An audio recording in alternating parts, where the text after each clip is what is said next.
Please join using your Sastra Gmail ID.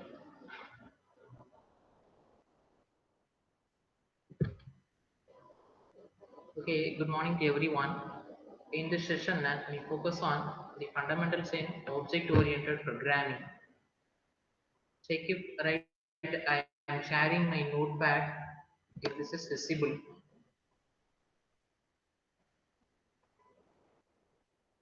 Please join using your Sastra Gmail ID credentials. Right, in case if you are trying to join from your Gmail ID, right, we will not accept.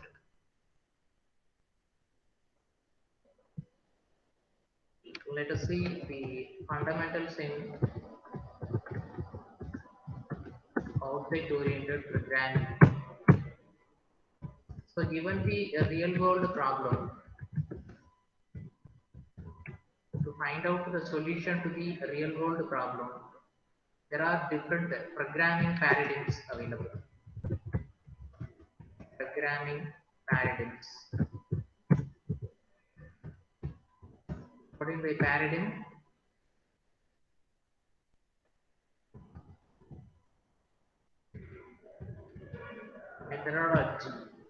Methodologies or models.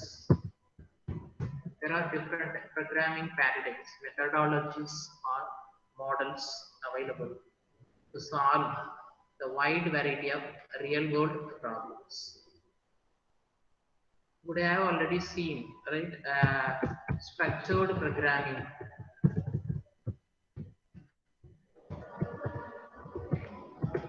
Structured programming.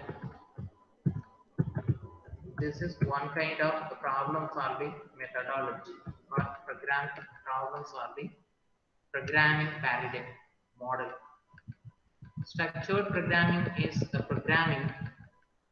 This is a basic programming model which is used to solve the different real world problems. Structured programming, right, implies the concepts sequence, selection, and iteration. These are the basic constructs defined in structured programming. What do you mean by sequence?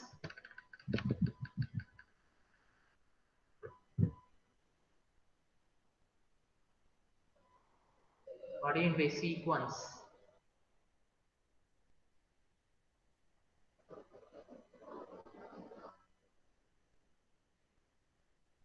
A sequence which defines the order of execution of the statements in the program. Suppose S1, then S2, then S3, etc. Having the nth sequential statement, say Sn. Having this kind of sequential statements, S1, S2, S3, etc. Sn. The statements are going to be executed in the sequential order. After the completion of S1, then S2 is going to be executed. Completion of S2, right? Then the next statement to be executed is S3, etc. This is sequential construct. Selection, right? That transfers the control to, right, some specific path. For example, using if-else statement. If the condition is true, if the condition is true, right, you can transfer the control to some block of statements, code block, say true block statements. In case if the condition is false, you can transfer the control to the specific block, say false block statements. So selection is supported in the structured programming. And iteration or repetition, which defines the set of statements which are going to be executed until the specific condition is met. So until the condition is going to be satisfied or as long as the condition remains true. The set of statements or some sequential statements are going to be executed many times, iteratively or repetitively. That is the logic of iteration or repetition. So the structured programming languages support these three important concepts: sequence, selection, and iteration. In this case, we can define several languages. Those are coming under this category, structured programming. Can you list out the languages which are coming under this category?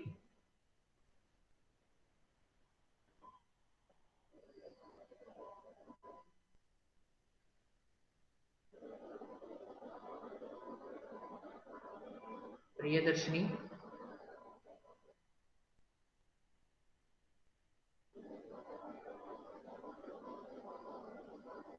Balachandran, he has left the meeting. Okay, Manish,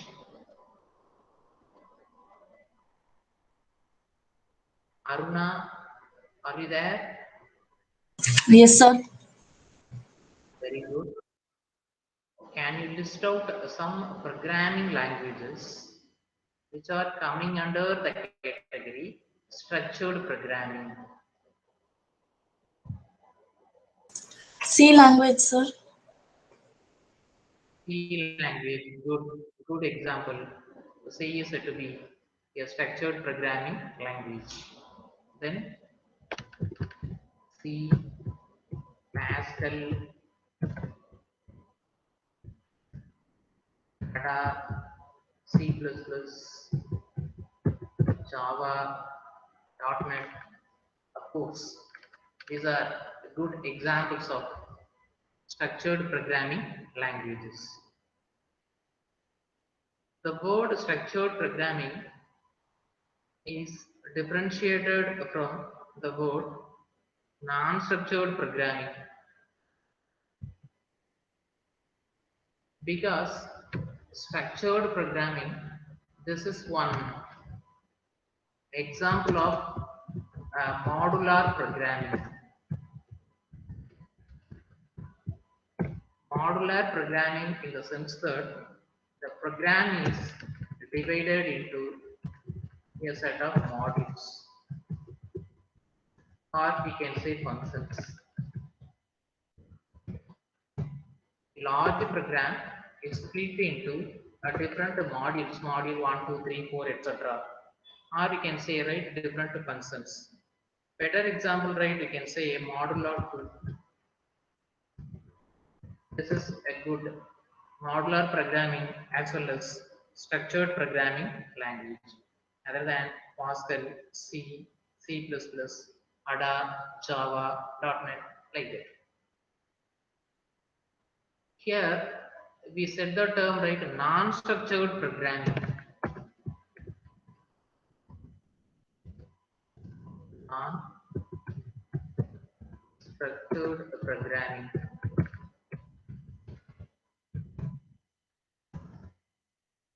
Non-structured programming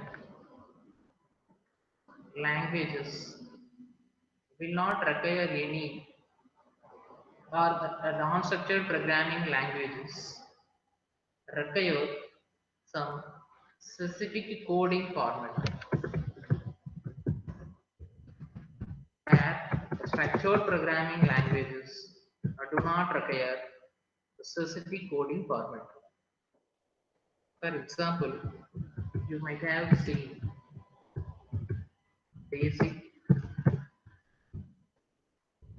Fortran, COBOL, beginner's alphabet, symbolic instruction tool, formulate translation, common business oriented language. These are some examples of non-structured programming languages where a specific coding format is required. For example, in in a basic language. Okay, remarks, right? For example, this is a simple program. Then statement number, say 11 or 20.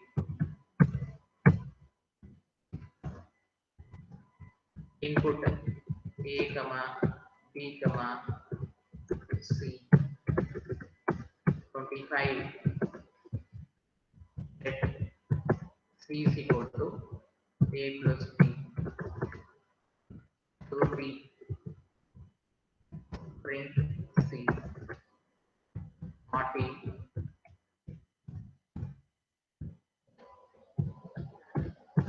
Stop. 50. This is a basic program, right? A sample program.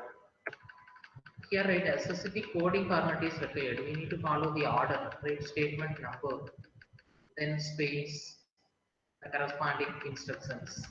Run is a remark statement, just like a command line. That will not be right understood by the compiler. Input, right? You need to enter three variables. Let assignment statement or remove the word let.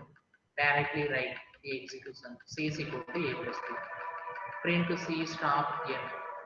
Likewise, a Fortran right takes its own coding format to C, then 2, 3, 4, 5, 6 is the continuation column, 7 to 72 program statements, 73 to 80 reserved for some identification purpose. So using that specific coding format, we need to write program. Likewise, write COBOL, right, which introduces different sections, data section, working storage section, right, calculation sections, like that. So based on that coding format, we need to write the correct COBOL program. So if we miswrite something, the coding format itself, that itself results in a compile time error. So non-structured programming languages require a specific coding format. These languages introduce the go-to statement. So wherever we want, we can introduce the go-to statement unconditionally to transfer the control from one statement or one location to some other required place. Wherein the structured programming, we do not have any specific coding format. For example, you might have seen, right, how to write a C program. You can open the editor, right? So wherever you want, you can edit the lines. Likewise, write a C++, Pascal, Java. These languages, right, restricts or we need to avoid the use of a go-to statement. So as far as possible, right, we try to avoid the usage of a go-to statement. So this is the basic difference between structured programming and non-structured programming or modular programming to the non-structured programming. Now let us exploring the structured programming further. In case of structured programming, the important concept is functions. When we have large amount of code or when the program's complexity increases, number lines of code increases, we can split the program into a set of functions like C functions, defining a main function. Then we can define any number of user defined functions to define the corresponding or specific task in each of the user defined functions. So separate modules, separate functions are going to be defined in structured programming. So exploring the concept of functions in structured programming, we have two important things.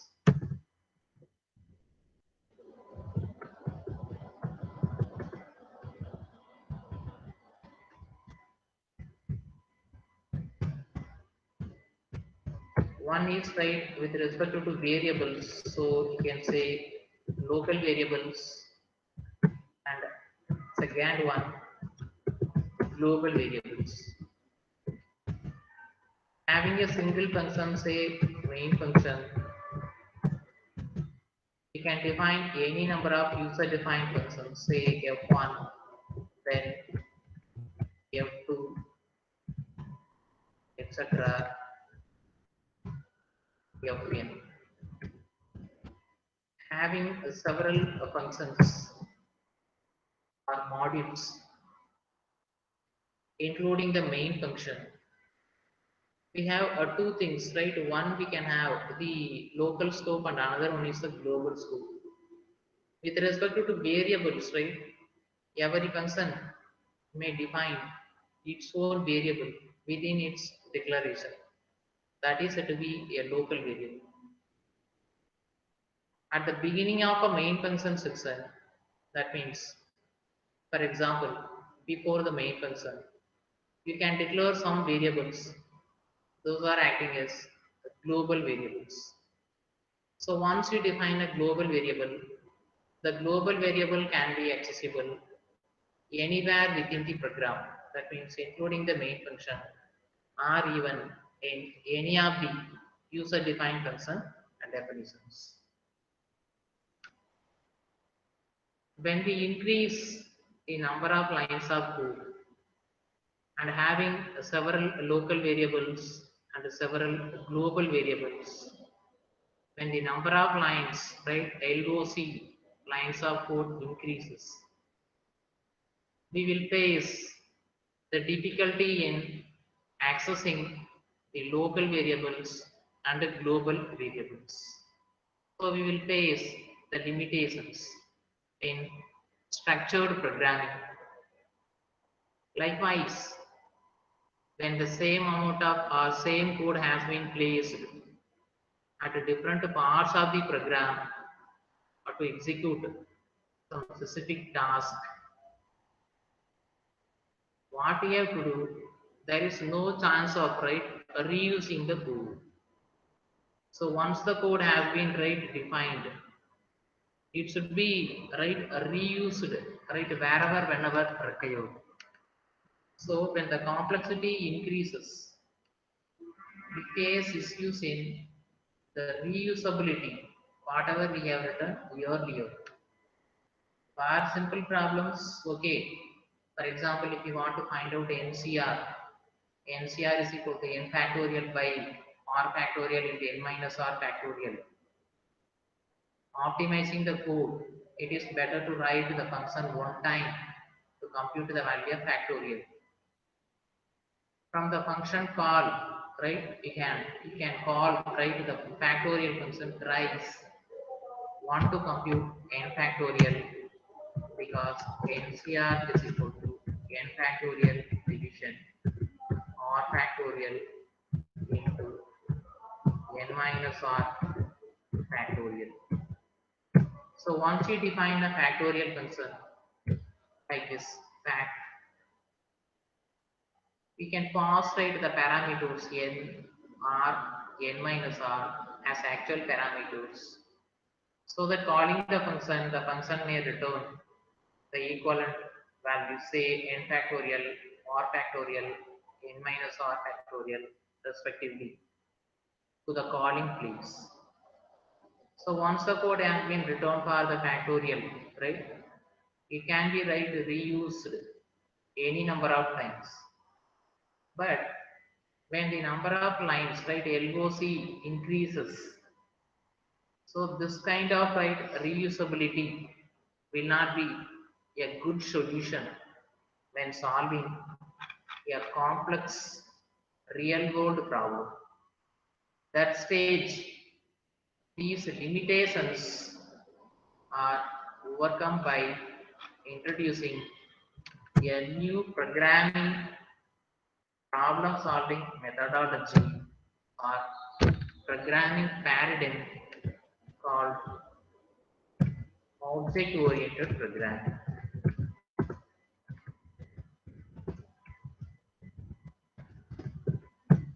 So what is an object oriented programming? Object oriented programming is a problem solving methodology for real world problems similar to modular programming or structured programming. In object-oriented programming, the main focus is or emphasis is given to objects. Objects are the key characteristics in object-oriented programming. So what about in structured programming? There the functions are a key concepts in structured programming. Here in object-oriented programming, objects, right? These are the key concepts which are going to separate the program into two things. So the program is modularize the program into two parts.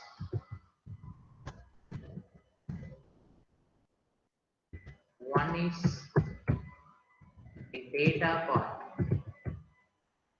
this is to be the attributes part, and another one is function part. This is to be the behavior part. So just to think of, a program is split into two parts. One is the data or attribute, and another one is the function or behavior. In this case, what is the advantage? Data or attribute, this is nothing but a variable. So attributes are nothing but variables, collection of variables. Methods, right, or behaviors are similar to C language functions.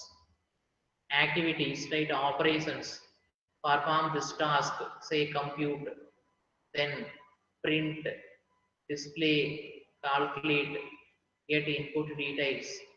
These are the behavioral things. Activities, operations are simply methods, or you can say, right, functions in C language. To execute a function, we need some variables. The variables are nothing but attributes. The variables are storing the corresponding or required data which are going to be operated in the corresponding functions. So data slash attribute slash variable, this is one important part of the object. So every object is associated with the corresponding data or attribute. In this case, objects are occupying the corresponding memory. Object occupies the space in the system. So when separate memory is allocated for the object, using that we can easily access the relevant functions. For that programming paradigm which modularizes the program into data and functions is required. So to overcome the limitations in the structured programming, we use the new programming paradigm called object-oriented programming, where the main focus is emphasizing on object. In structured programming, we have a concept of functions, where one function can call another function. Wherein the object-oriented programming, objects are responsible to call the functions. So one object, right, can call functions, right, several functions. Object can interact each other by sending and receiving messages. So one object, right, can call a method by passing some values. or method means a function, or a function can return some message, that means a value to the calling a place. So in object oriented programming, how the interactions are going to be happening, interactions are going to be happening through the objects, not through the functions, as in structured programming. So now let us discuss the fundamentals in object-oriented programming. First one is objects. Objects are nothing but user-defined entities.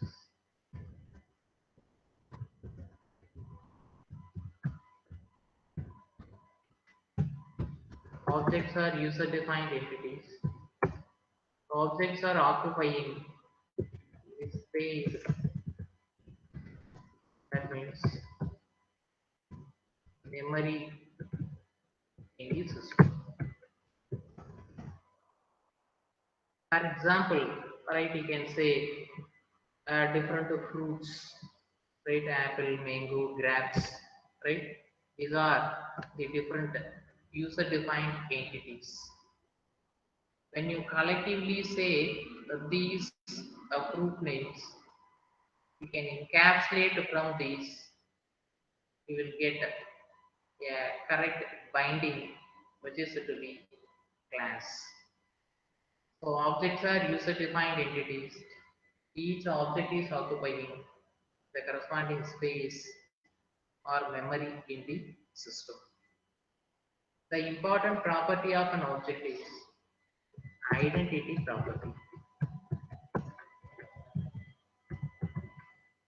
Identity property, this distinguishes one object from another object. Suppose obj1, obj2, obj3, etc. objn. These are different objects. Clearly, object 1, this is the name of the first object. This is the name of the second object. This is the name of the third object. And this is the name of the nth object. So having several objects, say 1, 2, 3, etc. n, you need to use the name for object only once. So once you define obj1, you cannot redefine obj1 again, right? So that's what I say, right? Apple, mango, grapes. Apple, right, only one time. Mango, one time. Right, grape, only one time. Right? So each of these objects have its own property, identity property, that is the name property. Simple example, like a register number. Each student is assigned a unique identity number or a register number. Second one is classes. Classes are nothing but collection of objects of similar type. Collection of objects of similar type. That means collection of similar objects. If you combine, right, the similar objects, say fruit, right? Fruit names, apple, mango, grapes, right, oranges, etc. You can have a single name, common name called fruits. So similar objects are, right, grouped into a single one called class. So what is a class in object-oriented programming? Class combines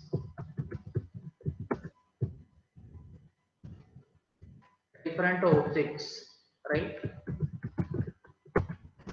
into a single one. what a class consists of. A class consists of two things. One is the data slash variable slash attribute, and the second one is behavior slash function slash method.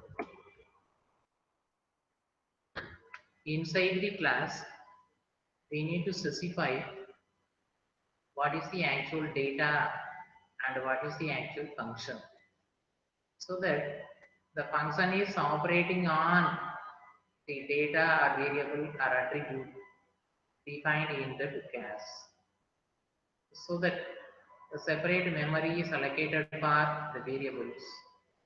As far as function is concerned, only one time memory is allocated, because functions can be called using different objects. Having a function f1 inside the class C, you can have several objects obj1, obj2, obj3, etc., objn. All of these objects can have the rights to call a function say f1. So that stage, the function is going to be placed in the system memory only one time. But object is concerned, each object is taking its own memory because of its identity property. So simply exploring, right? Student, this is a class name.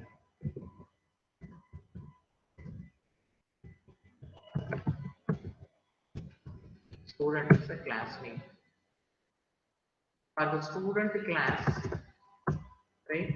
It will create some objects. First student, second student, third student, etc. 44 student.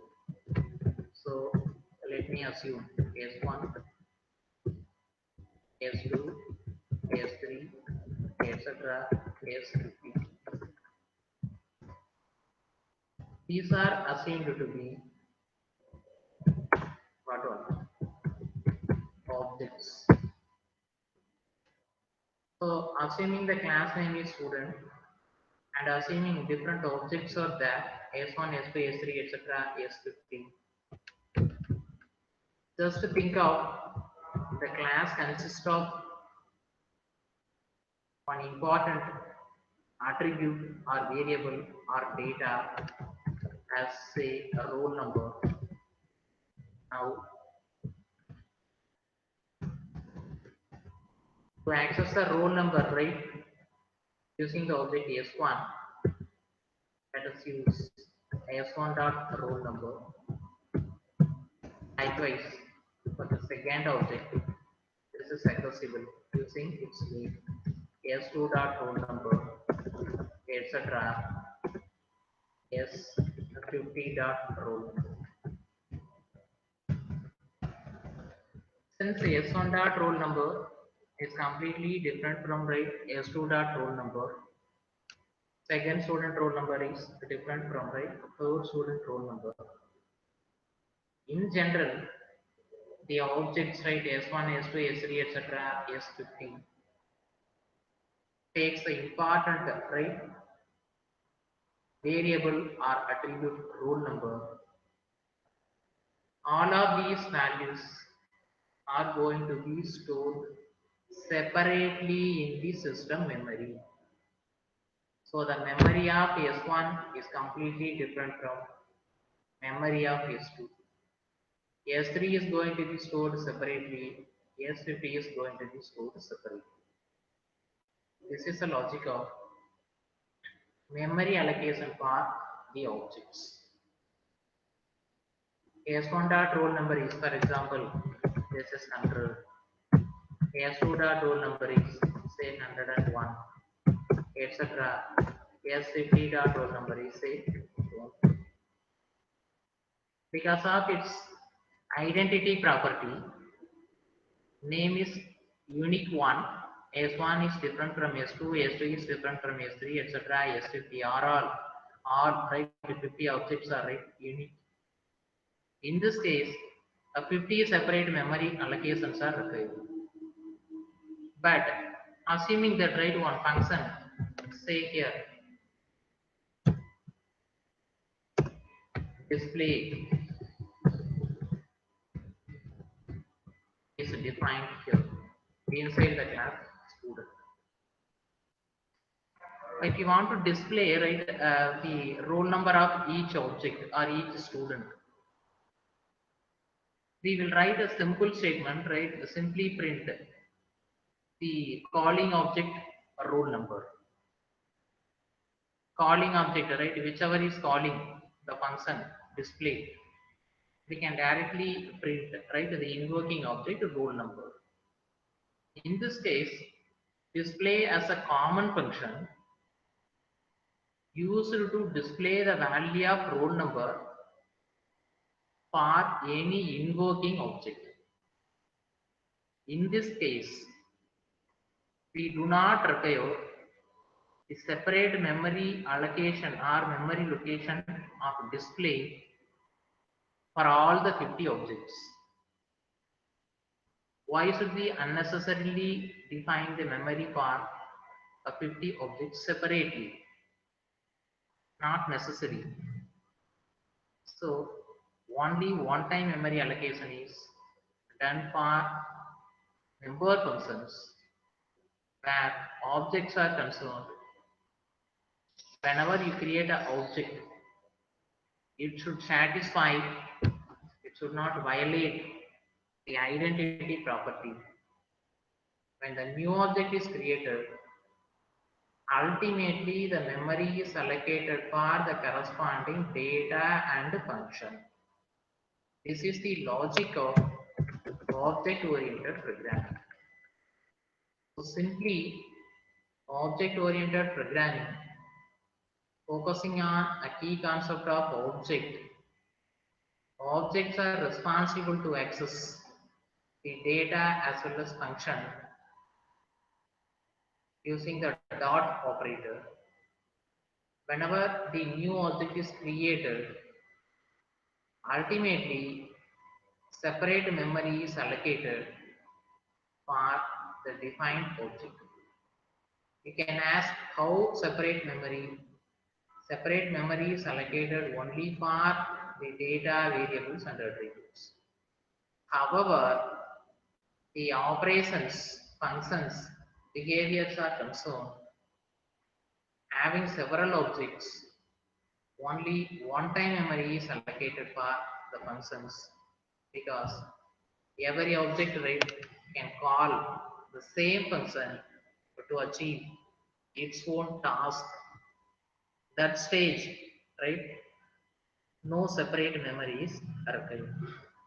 So compared to, right, or in contrast to the structured or non-structured programming language, here object-oriented programming fully focuses on the objects. Objects are responsible for calling the functions. This is important.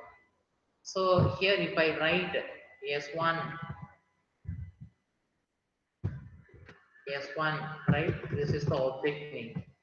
S1 dot say the function name is display. Just think of right the statement. We are calling a display function for the object S1. So assuming the function displays the invoking object roll number. So S1 dot display simply prints object S1's roll number. Likewise, if you write S2 dot display, simply it prints invoking object that is S2's roll number. Likewise, S3 dot display, etc. S50 dot display that displays the roll number for the 50th student. So display is concerned, right, only a common function. This is accessible for all the objects S1, S2, etc., S50. That's what memory allocation is concerned. A single time memory is enough to define what is a display function. But for objects are concerned, each object is satisfying the corresponding identity property. So S1's roll number is completely different from S2's roll number. Or S simply we can say S2's roll number need not be same as S1's roll number. In that case, we need separate memory for the individual objects. So concluding, the object-oriented programming modularizes, as we defined here, modularizes, splits the program into data and functions, where functions are operating on the data provided are defined in the respective classes.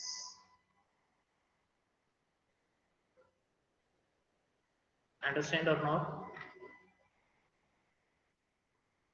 Understand what is object-oriented programming and what are objects, what are classes. Classes are simply, right, the user-defined type. We can define our own operations. The operations are said to be ADTs.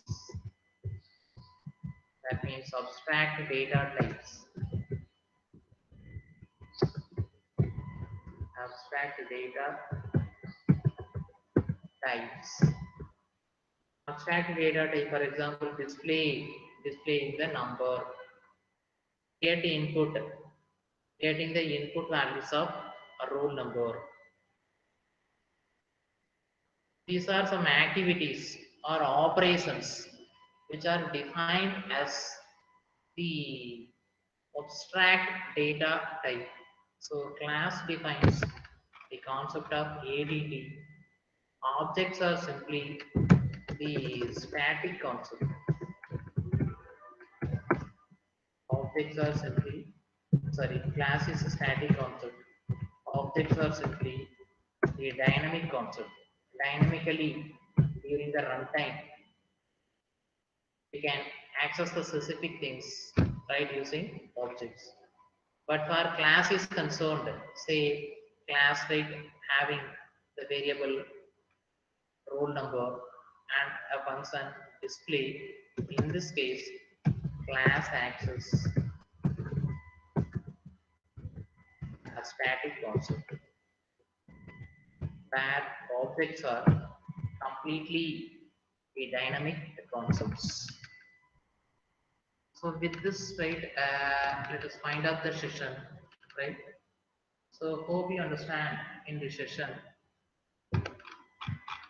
what is structured programming, what is a non-structured programming, examples of structured programming and non-structured programming languages, modular programming, advantages and limitations of structured programming, and what is an object-oriented programming. In the right, we have explored the two important key concepts called classes and objects. Now it's a time for the discussion session. If you have any queries, you can interact.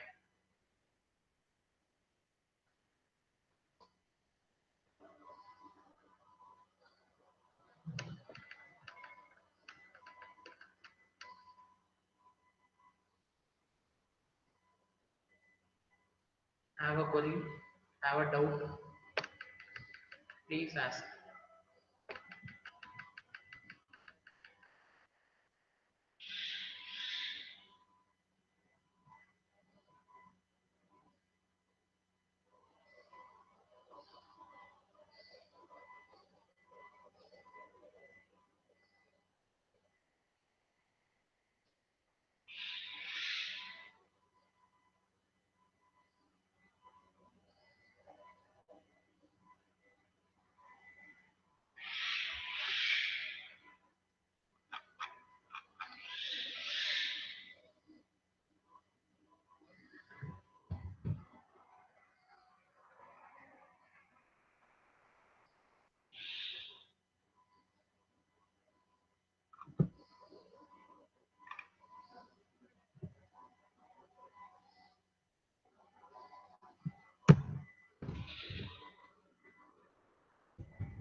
I have shared right the today's material in the stream Google Classroom and please check it.